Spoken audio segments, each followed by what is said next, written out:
Saya, Yulia Putri, sebagai moderator, mengucapkan terima kasih kepada semua audiens yang sudah meluangkan waktu untuk mengikuti webinar kami hari ini.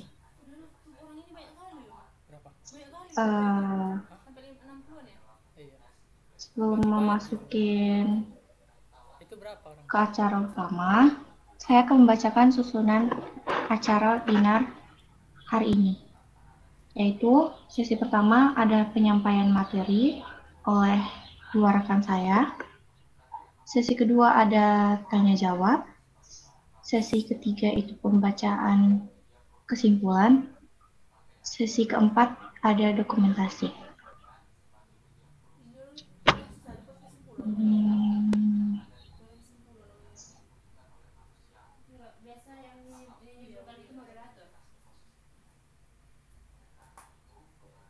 Selanjutnya kita memasuki sesi penyampaian materi. Topik webinar kami hari ini adalah pengelolaan sumber daya air berdasarkan kearifan tradisional. Penyampaian materi 1 tentang bentuk pengelolaan sumber daya air akan disampaikan oleh Syarif Hidayatullah. Kepada pemateri 1 dipersilahkan.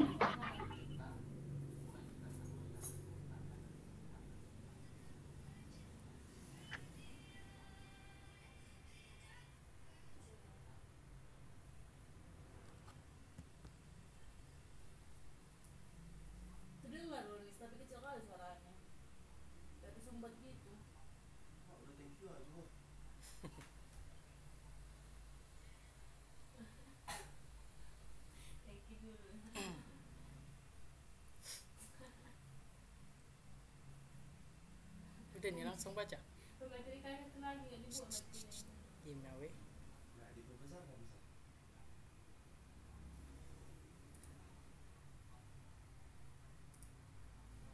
Baiklah, terima kasih kepada moderator.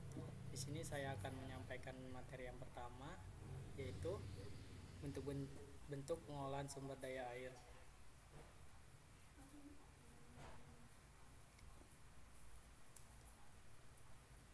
Nah, di sini ada latar belakang. Air merupakan sumber daya alam yang sangat penting bagi manusia.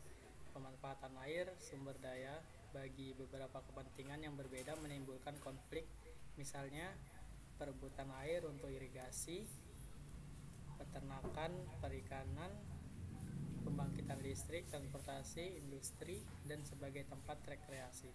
Pemanfaatan air sebagai sumber daya bagi beberapa kepentingan berbeda menimbulkan konflik, misalnya perebutan air untuk irigasi dan kegiatan industri.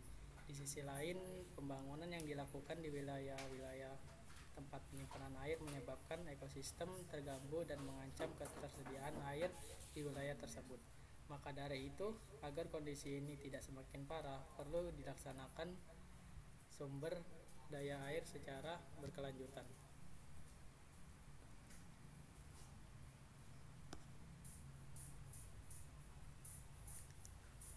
Dalam sejarah pengaturan bidang air di Indonesia, regulasi yang pertama kali secara khusus mengatur tentang sumber daya air adalah Undang-Undang Nomor 11 Tahun 1974 tentang pengairan. Adapun hak masyarakat adat dalam undang-undang ini diakui secara terbatas. Pasal 3 ayat 2 disebutkan bahwa pelaksanaan hak menguasai negara tetap menghormati hak yang dimiliki masyarakat ada setempat, sepanjang tidak bertentangan dengan kepentingan nasional. Pada 18 Maret 2004, Indonesia memberlakukan sebuah undang-undang baru untuk menggantikan UU Pengairan 1974 yaitu Undang-Undang Nomor 7 Tahun 2004 tentang sumber daya air.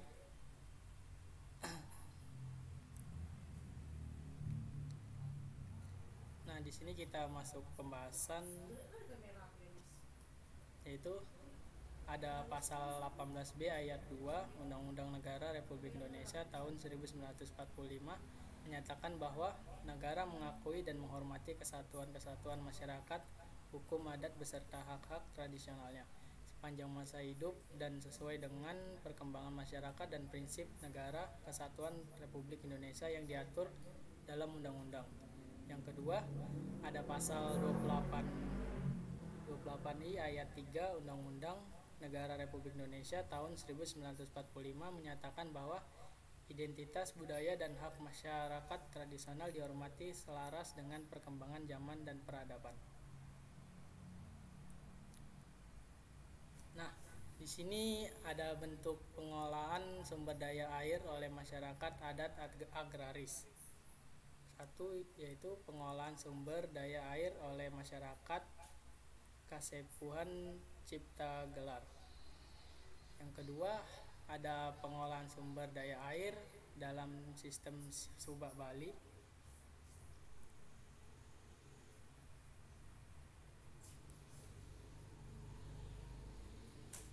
Nah, di sini satu, pengolahan sumber daya air oleh masyarakat Kasepuhan Cipta Gelar.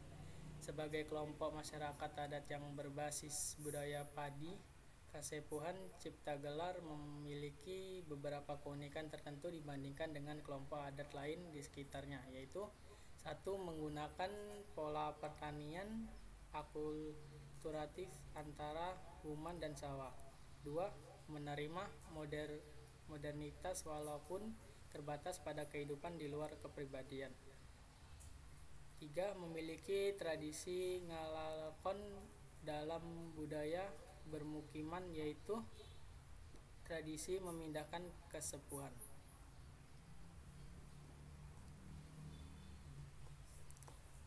Nah, berikutnya yang kedua yaitu pengolahan sumber daya air dalam sistem Subak Bali.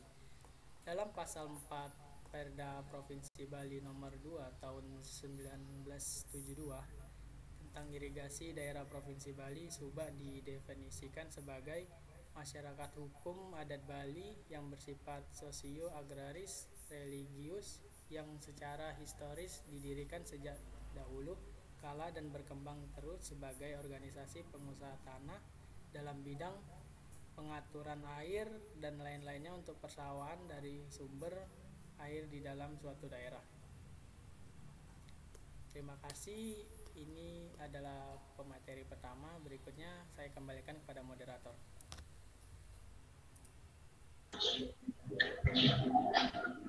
Baik, terima kasih kepada Syarif Hidayatullah atas pemaparan materinya. Selanjutnya, materi kedua dengan topik bentuk-bentuk konservasi sumber daya air yang akan disampaikan oleh Anissa Tamika Yusda.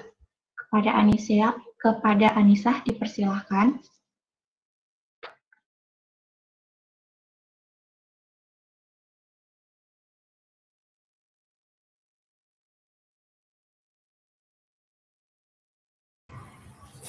Baik, terima kasih untuk moderator.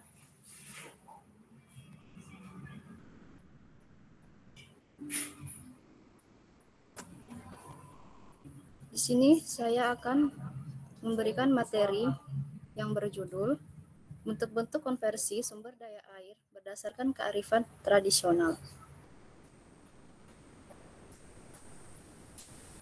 Seperti yang sudah dijelaskan oleh pemateri pertama, yaitu mengenai kearifan tradisional dalam sumber daya air. Apa sih kearifan tradisional itu? Kearifan tradisional merupakan bagian dari etika dan moralitas yang membantu manusia untuk menjawab pertanyaan moral apa yang harus dilakukan dan bagaimana harus bertindak. Jadi dalam pengertian ini menyiratkan bahwa kearifan lokal memainkan peran dalam mengembangkan perilaku baik secara individu maupun secara kelompok dalam kaitan dengan lingkungan dan upaya pengelolaan sumber daya alam. Ranger dan Hopwan mengatakan sumber daya alam dalam kearifan tradisional ini sebagai seperangkat praktik yang biasanya ditemukan oleh aturan-aturan yang diterima secara jelas atau samar-samar, maupun suatu ritual atau sifat simbolik yang ingin menanamkan nilai-nilai dan norma-norma perilaku tertentu melalui pengulangan yang secara otomatis mengimplikasikan adanya kesinambungan dengan masa lalu.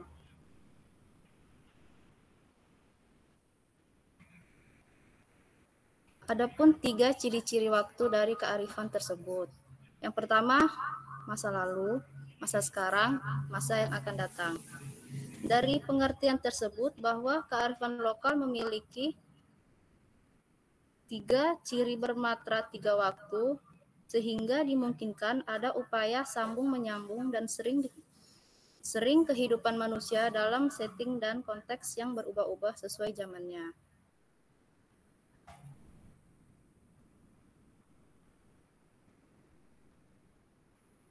Kearifan tradisional yang telah terkristalisasi dalam suatu hukum adat. Dalam kearifan ini berbentuk sistem norma, asas, struktur, kelembagaan, mekanisme, religi yang tumbuh, berkembang dan dianut masyarakat lokal. Fungsi dari bentuk sistem-sistem ini sebagai instrumen untuk menjaga keteraturan interaksi antar warga masyarakat, ketertiban hubungan dengan Sang Pencipta dan memiliki kekuatan supranatural dan menjaga keteraturan perilaku masyarakat dengan alam lingkungannya. Kearifan lokal oleh Undang-Undang Republik Indonesia Nomor 32 Tahun 2009 tentang perlindungan dan pengelolaan lingkungan hidup dimaknai sebagai nilai-nilai luhur yang berlaku dalam tata kehidupan masyarakat, yang antara lain dipakai untuk melindungi dan mengelola lingkungan hidup secara lestari. Dalam penelitian ini, Chai Asdaq mengatakan bahwa konservasi sumber daya air ini menunjukkan bahwa kearifan tradisional terkait sumber daya air masih bisa ditemukan di berbagai daerah di Indonesia. Bahkan kearifan tradisional ini bisa diadopsi oleh pemerintah daerah dan menjadi bagian kebijakan pemerintah itu sendiri. Selanjutnya, masuk ke bentuk-bentuk konservasi sumber daya air dalam kearifan tradisional. Di dalam bentuk-bentuk konservasi sumber daya air ini memiliki beberapa konservasi. Yang pertama ialah lubuk larangan. Kearifan tradisional ini dapat ditemukan di wilayah Sumatera Utara dan Sumatera Barat di Kabupaten Mandailing Natal, Sumatera Utara.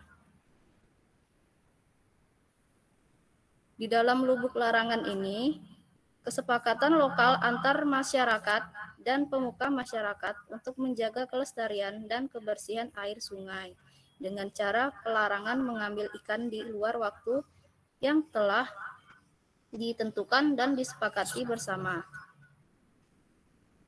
Ikan tersebut sengaja ditebar ke sungai untuk dimanfaatkan bagi pengembangan desa di Kabupaten Mandailing Natal tersebut.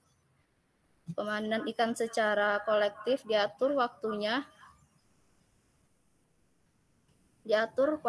sesuai dengan aturan yang disepakati dalam lubuk larangan tersebut. Pelanggaran terhadap aturan yang disepakati itu dikenakan denda berupa 5 juta kejadian pelanggaran untuk kas desa.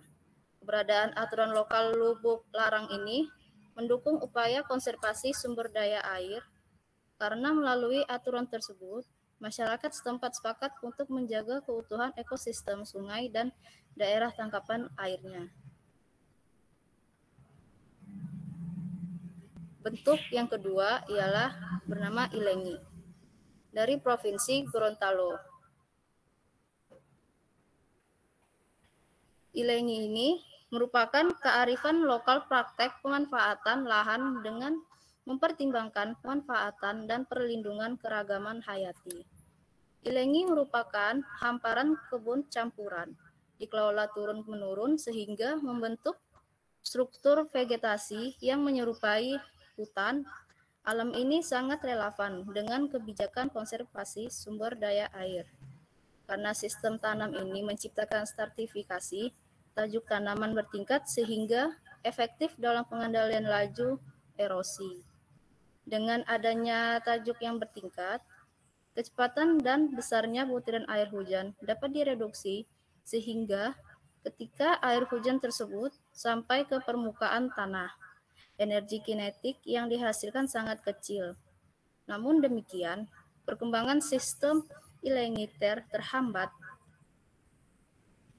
Namun Demikian perkembangan sistem oleh kegiatan perkembangan atau pertambangan, perkebunan, dan perluasan pertanian.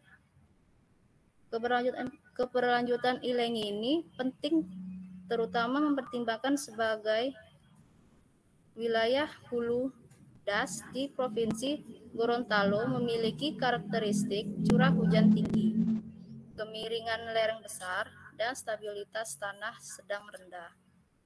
Sistem tanam Ilengi ini sesuai dengan karakteristik biofisik setempat sehingga keberadaannya cukup luas dan efektif untuk menjaga terjadinya erosi, mencegah longsor, dan meningkatkan laju infiltrasi, sehingga keberadaannya perlu dipertahankan dan cakupannya diperluas. Dan yang ketiga, Mondau. Berada di Sulawesi Tenggara, tepatnya di Kabupaten Konawe. Bentuk kearifan lokal ini mengganti tanaman padi dengan tanaman tahunan ketika melakukan pembukaan lahan atau tanah di kawasan hutan. Relevasinya dengan program konservasi sumber daya air, penanaman tanaman tahunan, termasuk tumbuhan yang menyertai sangat efektif dan mengurangi besarnya runoff dan besarnya erosi.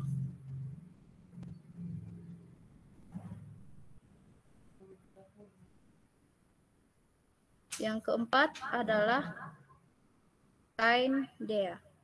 Kearifan lokal lainnya ditemukan di Kabupaten Wakatobi yang bernama kain dea, yaitu upaya lokal perlindungan mata air. Tidak boleh menebang pohon, tapi boleh mengambil hasil non-kayunya. Di Kabupaten Wakatobi ini juga ditemukan kesepakatan lokal yang diberi nama Motika, yaitu hutan diperuntukkan terbatas untuk bangunan rumah dan tidak dijual secara komersial. Dan yang terakhir itu Makpesu di Tanah Toraja, Sulawesi Selatan. Beberapa kearifan lokal dalam hal pengelolaan air ini. Perlindungan mata air, tidak boleh menebang pohon, tapi boleh mengambil hasil non-kayunya. Di Kabupaten Wakatobi juga ditemukan kesepakatan kearifan lokal yang diberi nama Motika, yaitu hutan dipertemukan terbatas untuk bangunan rumah dan tidak dijual secara komersial.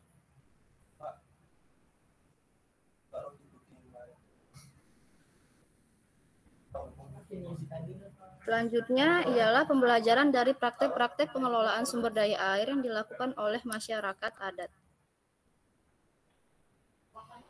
Dengan melihat praktek-praktek pengelolaan sumber daya air yang dilakukan oleh masyarakat adat, terdapat beberapa pembelajaran yang bisa kita ambil, yaitu terdiri dari 1. Pengelolaan sumber daya air yang dilakukan berdasarkan kearifan tradisional, menekankan keseimbangan hubungan manusia dengan lingkungan. Hal ini muncul dari filosofi hidup masyarakat adat itu sendiri dan berkaitan dengan kepercayaan yang dianut masyarakat adat tersebut. Filosofi hidup yang selaras dengan alam ini yang menjadi dasar keberhasilan pengelolaan sumber daya air yang berkelanjutan. Hal ini tentunya menjadi tantangan untuk diterapkan dalam masyarakat modern yang cenderung melihat sumber daya air sebagai sarana untuk pembangunan sehingga pemanfaatannya seringkali eksploitatif. Menghadapi tantangan ini, peran penting pengaturan tentang pengelolaan sumber daya air harus dilandasi filosofi hidup masyarakat adat yang selaras dengan alam sebagaimana telah teraborasi dalam falsafah hidup Pancasila. Hidup yang dibentuk dari hukum yang hidup dengan bersandar pada jiwa bangsa. Yang kedua, itu ada pengaturan terkait sumber daya air dan sumber daya alam lainnya yang ada di masyarakat adat.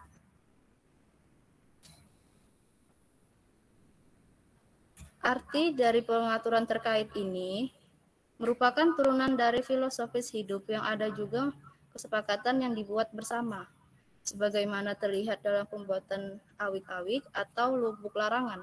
Dengan adanya partisipasi dari anggota masyarakat dalam pembuatan peraturan, maka masyarakat lebih mudah menaati aturan yang ada karena merasa menjadi bagian yang membuat peraturan dan telah menyepakati poin-poin yang diatur dalam peraturan tersebut. Hal ini menunjukkan bahwa partisipasi masyarakat dalam pembuatan peraturan terkait pengelolaan sumber daya air sangatlah penting, sehingga aturan yang dibuat dirasakan adil oleh pihak-pihak yang menjalaninya. Dan yang terakhir ada organisasi pengelolaan sumber daya air. Pada masyarakat adat memiliki struktur dan kewenangan yang jelas dengan kepemimpinan yang tegas dan dihormati. Sementara salah satu masalah pengelolaan sumber daya air yang dihadapi dalam pemerintahan saat ini adalah benturan kewenangan dan kurangnya koordinasi antar instansi yang memiliki kepentingan terhadap sumber daya air. Sehingga perlu dipikirkan cara terbaik untuk mengatasi persoalan kelembagaan tersebut. Baiklah, sekian pemaparan materi saya pada webinar hari ini. Terima kasih. Wassalamualaikum warahmatullahi wabarakatuh. Saya kembalikan lagi kepada moderator. Baik, terima kasih kepada Anissa atas pemaparan materi keduanya. Itulah penyampaian materi dari rekan saya, dari Syarif dan Anissa. Selanjutnya kita akan memasuki sesi kedua, yaitu sesi tanya-jawab antara audiens dan pemateri. Kami memberikan 3 kesempatan kepada audiens untuk bertanya. Kenapa nggak buka merah?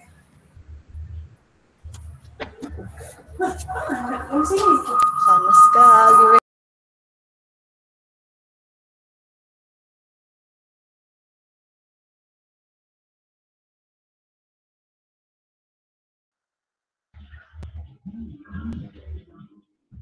Untuk yang bertanya, silakan di kolom chat.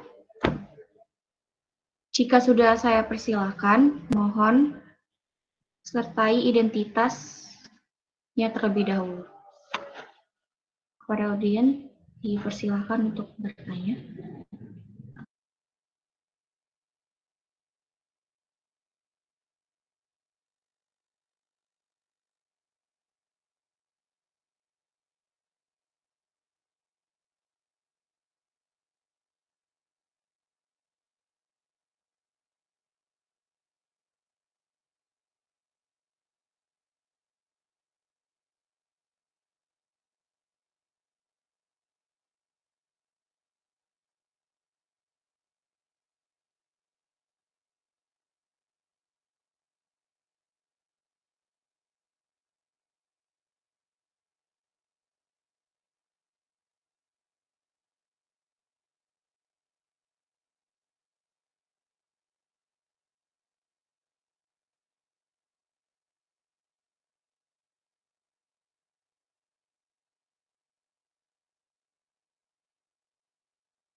Audiens, ada yang ingin bertanya ya?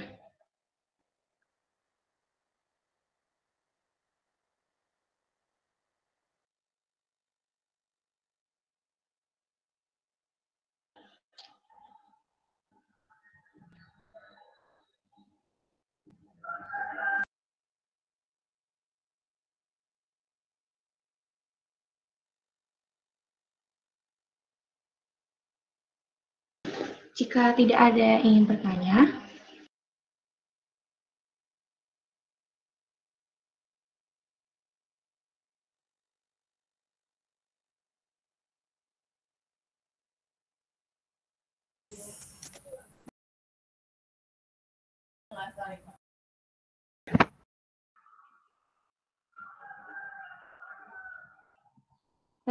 Jika tidak ada yang bertanya, kita lanjutkan untuk sesi 4, yaitu pembacaan kesimpulan. Pada materi pertama dengan judul bentuk pengelolaan sumber daya air,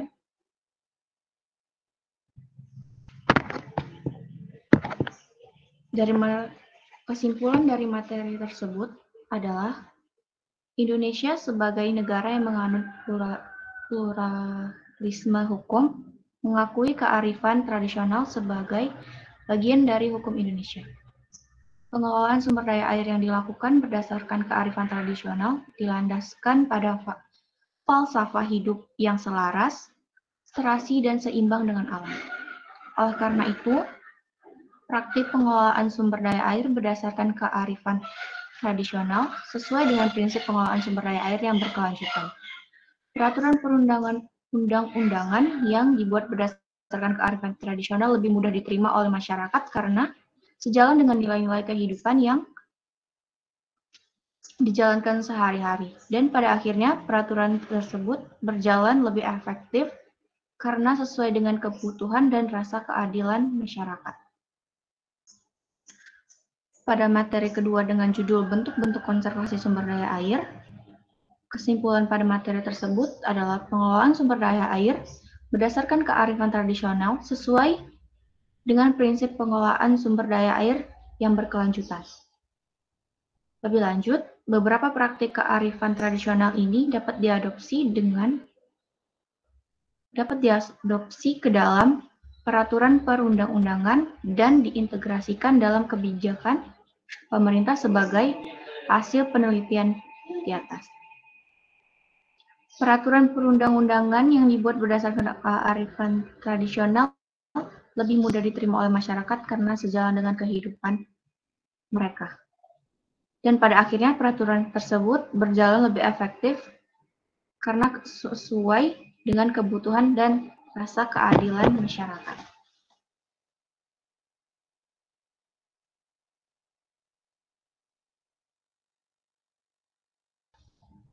Selanjutnya kita masuk ke sesi 4, yaitu sesi dokumentasi. Kepada audiens dimohon untuk menghidupkan kameranya.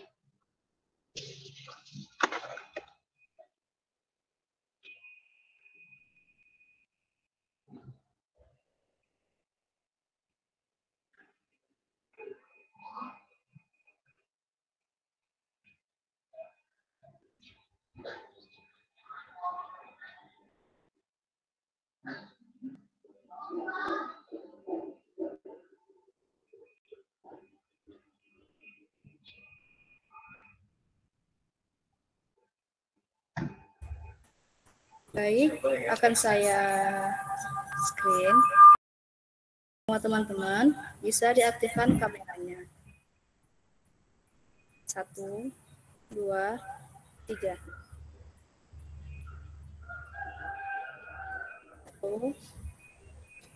2, 3.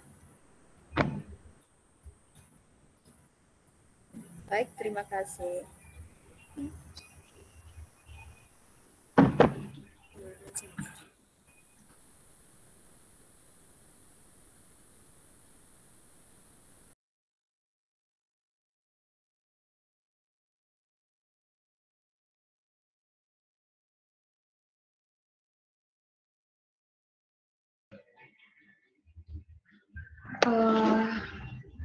Alhamdulillah, tiba saatnya kita di penghujung acara webinar ini. Terima kasih atas perhatian dan kerjasama audiens semua. Mohon maaf atas segala kekurangannya. Semoga ilmu yang dipaparkan tadi dapat bermanfaat di masa yang akan datang. Assalamualaikum warahmatullahi wabarakatuh. Oh iya, sebelumnya para audiens bisa mengisi absensi yang telah disediakan oleh panitia. Kepada Syarif atau Anissa, tolong kirim link absensinya.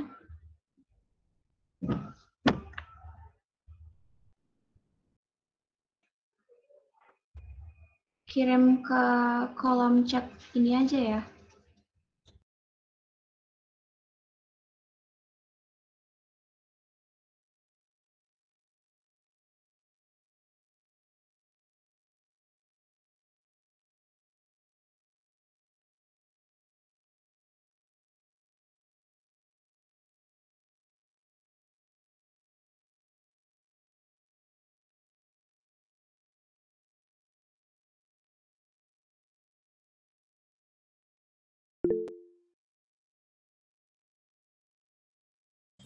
Baik, bagi teman-teman semua bisa mengisi daftar absen yang ada di kolom chat.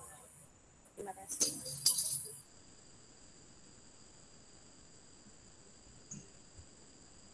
Mohon diisi ya, soalnya ini salah satu syarat untuk giveaway-nya. Jadi yang udah ikutan tadi dan mengisi absennya, terus kami cross-check, kalian mengikuti dari awal, kami akan menentukan pemenang giveaway-nya. Nanti akan kami personal chat untuk pemenangnya. Terima kasih.